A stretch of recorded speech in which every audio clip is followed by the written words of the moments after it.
Hello friends, welcome to our channel Beta Q Solutions. मैं विश्वजीत और आज हम शुरू करने वाले हैं पीएचपी का क्लास नंबर 16।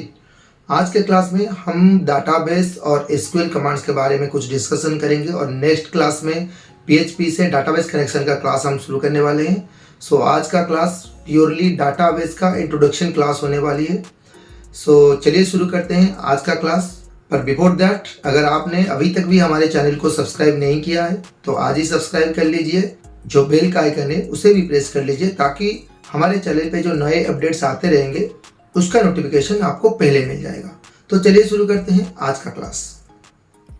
आज के क्लास में हम डाटाबेस के बारे में, डीबीएमएस और एसक्यूएल के बारे में भी कुछ फंडामेंटल चीज़ें जानेंगे, क्योंकि आगे के जो वीडियोस हम करेंगे डाटाबेस कनेक्शन का पीएचपी के साथ, तो उसमें कुछ हद तक ये नॉलेज भी आपको रखनी चाहिए कि ये चीज़ क्या होती है और किस हिसाब से काम करती है।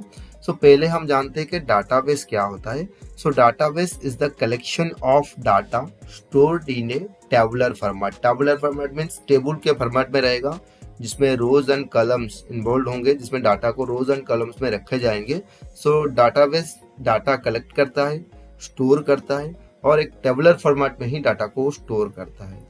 ये बहुत ही इजी होता है स्टोर करना, और इनमें से डाटा निकाल कर रिट्राइव कर दिखाना भी बहुत ही आसान होता है। कंडीशन के हिसाब से, जिस हिसाब से आपको चाहिए उस हिसाब से हम डाटाबेस से डाटा निकाल सकते हैं। सबसे फास्टर प्रोसेस होता है डाटाबेस में डाटा स्टोर करके रखना। और उसके बाद हम जानेंगे कि डीबीएमएस क्या होता है। डीबीएमएस एक सॉफ्टवेयर होता है जो डाटाबेस को मैनेज करने के लिए यूज किया जाता है। डाटाबेस को मैनेज करने का मतलब है कि डाटा उसमें स्टोर करना, डाटा उसमें मैनिपुलेटिंग करना, मतलब एडिट डिलीट कुछ ऐसा करना, और डाटा रिट्राइव करके दिखाना। ये सारा डीबीएमएस का काम है। Data definition, data updation, retrieval and user administration. User administration का मतलब यह है कि डिफरेंट यूजर्स को डिफरेंट प्रिविलेज देना, परमिशन देना, इस हिसाब से वो डाटा स्टोर करेगा। ये सब काम होता है डीबीएमएस का। डीबीएमएस बेसिकली एक सॉफ्टवेयर होता है जिससे डाटाबेस को मैनेज किया जाता है। डीबीएमएस का कुछ कैरेक्टरिस्टिक है। डीबीएमएस एक डिजिटल रेस्पिरेटरी होता है जो सर्वर पे डाटा को स्टोर करता है या इंफॉर्मेशन को मैनेज करने के लिए यूज किया जाता है। ये एक क्लियर और लॉजिकल व्यू प्रोवाइड करता है to process and manipulating data.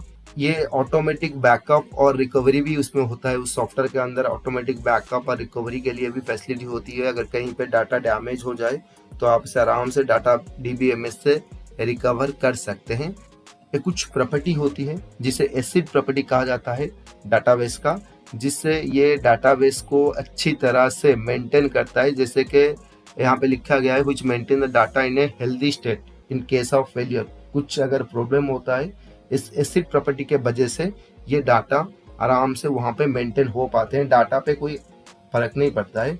Actually में एसिड का जो 4 प्रॉपर्टी है उनको मिला के ही एसिड का नाम दिया गया है।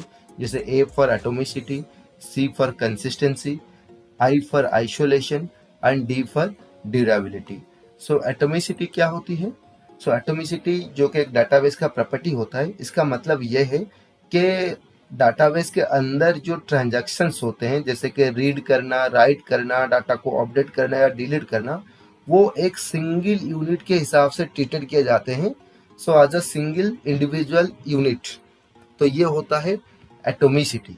सी पर होता है कंसिस्टेंसी। कंसिस्टेंसी क्या होता है? मतलब डाटाबेस में क्या होते हैं, जो डाटा को रखे जाते हैं और डिफरेंट फील्ड जो उसमें होता है डाटा को स्टोर करने के लिए, तो चेक करते हैं कि कंसिस्टेंसी का काम ये होता है कि वो चेक करता है कि डाटा उस हिसाब से स्टोर हुए हैं या नहीं। मतलब मान लीजिए सपोज आप डेट ऑफ बर्थ स्टोर कर रहे हैं डाटाबेस में।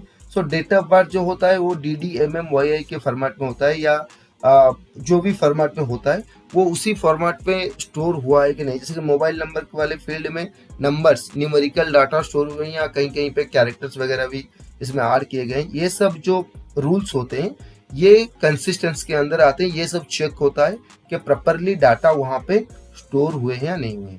नेक्स्ट वाला आता है आई। आई पर होता है आइसोलेशन।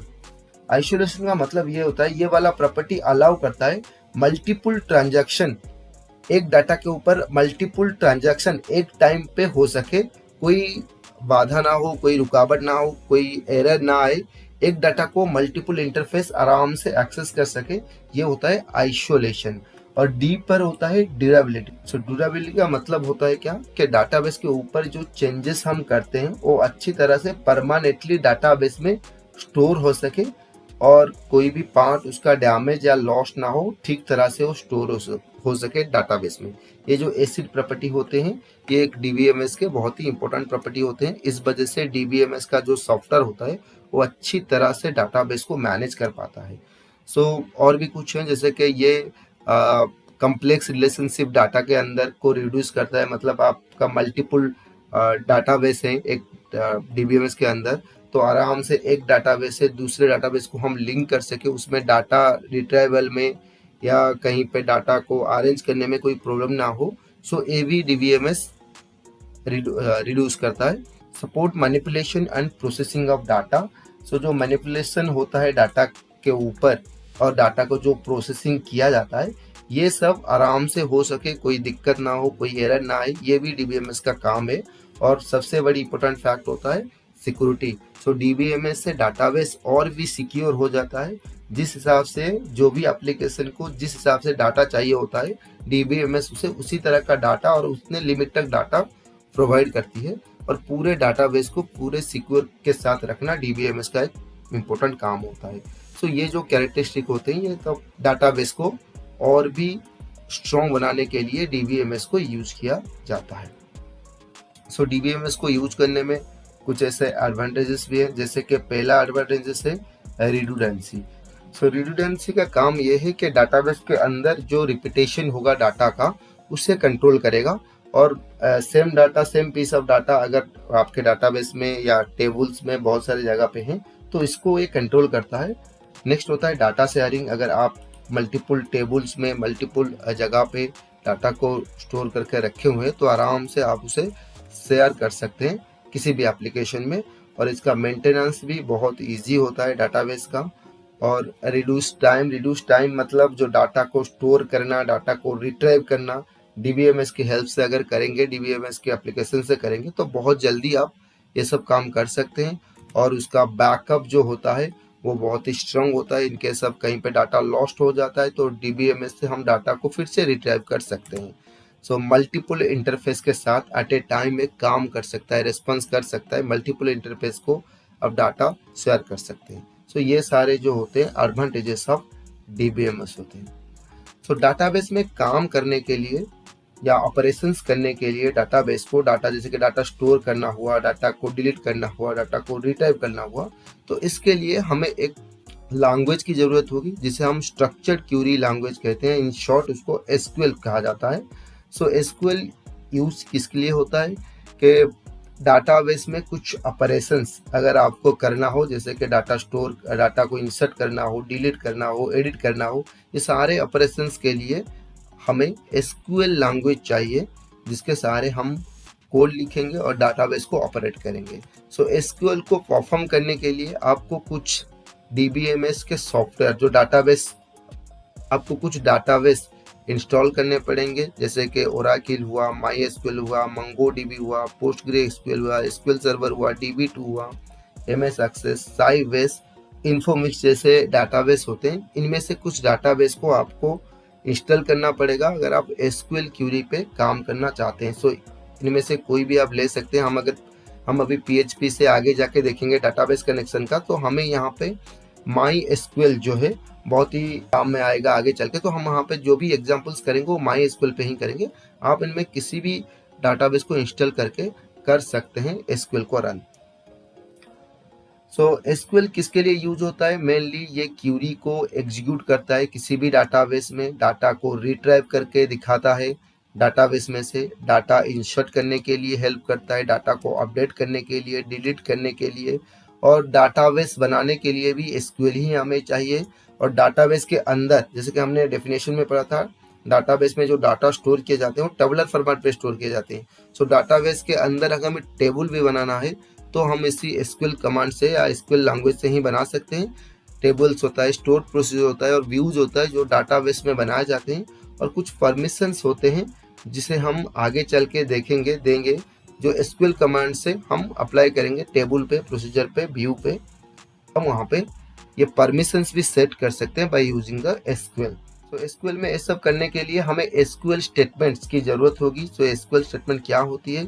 एसक्यूएल स्टेटमेंट में कुछ कीवर्ड्स होते हैं जो ये सब एक्शन डाटाबेस के साथ करते हैं। एक्शन का मतलब है जैसे कि इंसर्ट करना, डिलीट करना, स्टोर करना। ये सब काम करने के लिए इस स्टेटमेंट के अंदर कुछ कीवर्ड्स होंगे, जिस कीवर्ड्स को आप एसक्यूएल कमांड्स के हिसाब से जानेंगे। बहुत सारी जगह पे एसक्यूएल कमांड्स भी उसे कहा जाता है।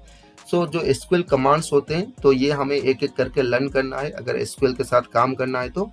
सो इसी के साथ एसक्यूएल स्टेटमेंट बनती है एसक्यूएल कमांड के साथ। और ये कीवर्ड्स जनरली में केस सेंसिटिव नहीं होते हैं, मतलब आप स्मॉल लेटर में भी लिख सकते हैं, कैपिटल लेटर में भी लिख सकते हैं, कोई फर्क नहीं पड़ेगा, आराम से रन करेगा। कुछ डाटाबेस में सेमीकोलॉन्स की रिक्वायरमेंट होती है एट द एंड में सेमीकोलॉन देने से ये एक लाइन वहाँ पे एंड हो जाता है, ये कंपाइलर को बताता है। सो सेमीकोलन को देना एक बहुत ही अच्छी बात है, प्रैक्टिस कीजिए सेमीकोलन की। जब भी आप एसक्यूएल कमांड को एंड करेंगे, एसक्यूएल स्टेटमेंट को एंड करेंगे, सेमीकोलन का यूज करना। सो कुछ कमांड्स होते हैं जो हम आगे के वीडियो में इसका एक्सप्लेन करेंगे एक एक करके। जो बेसिक कमांड्स होते हैं एसक्यूएल का, एक कमांड होता है क्रिएट डाटाबेस। इससे हम डाटाबेस क्रिएट करने के लिए यूज करेंगे। कमांड का नाम है क्रिएट डाटाबेस। उसी तरह एक कमांड होता है क्रिएट टेबल। इससे हम डाटाबेस के अंदर जो टेबल बनाएंगे वो क्रिएट करेंगे। नेक्स्ट कमांड होता है सिलेक्ट। ये डाटाबेस से या टेबल से हमें डाटा लाकर हमारे सामने दिखाएगा, या कहीं पे डाटा डिस्प्ले करने के लिए हम सिलेक्ट स्टेटमेंट, डाटा रिट्राइव करने के लिए हम सिलेक्ट स्टेटमेंट का यूज करेंगे। डाटा को अपडेट करने के लिए अपडेट कमांड का यूज करेंगे। डाटा को डिलीट करने के लिए डिलीट कमांड। डाटा को इंसर्ट करने के लिए टेबल के अंदर इंसर्ट कमांड, इंसर्ट इनटू, ये दो कीवर्ड्स होते हैं, हम यूज करेंगे। इंसर्ट के साथ ही इनटू कमांड कीवर्ड जो है वो ऐड होता है। डाटाबेस को अगर मॉडिफाई करना है, डाटाबेस का नाम मॉडिफाई करना है या परमिशंस मॉडिफाई करने हैं, तो हम अल्टर डाटाबेस कमांड जो है वो यूज करेंगे। और टेबल को अगर मॉडिफाई करना है उसी तरह से हम अल्टर टेबल वाला कमांड यूज करेंगे। सो टेबल को अगर डिलीट करना है तो ड्रॉप टेबल। उसी तरह अगर हमें इंडेक्सेस बनाना है तो हम क्रिएट इंडेक्स की यूज करेंगे, और इंडेक्सेस को ड्रॉप करना है तो हम ड्रॉप इंडेक्सेस की यूज करेंगे। सो और भी बहुत सारे एसक्यूएल कमांड्स हैं, पर ये जो एसक्यूएल कमांड्स मैं यहाँ पे दिखा रहा हूँ ये हमारे इंपॉर्टेंट कमांड है, ज़्यादातर काम में आने वाले एसक्यूएल कमांड्स। सो नेक्स्ट वाले वीडियो में मैं आपको पूरा का पूरा एसक्यूएल कमांड्स जो है कैसे लिखा जाता है, कैसे रन किया जाता है, एग्जाम्पल के साथ मैं आपको माई एसक्यूएल में करके दिखाने वाला हूँ। इस क्लास में बस एक इंट्रोडक्शन था डाटाबेस का, डीबीएमएस का, एसक्यूएल कमांड्स क्या होता है। सो ये तो था आज का क्लास। अगर ये क्लास आपको अच्छा लगा है तो इस वीडियो को लाइक कीजिए, अपने फ्रेंड्स के साथ शेयर कीजिए। कोई डाउट है, क्यूरी है तो आप हमें कमेंट सेक्शन में लिख के भी भेज सकते हैं। So see you in the next class.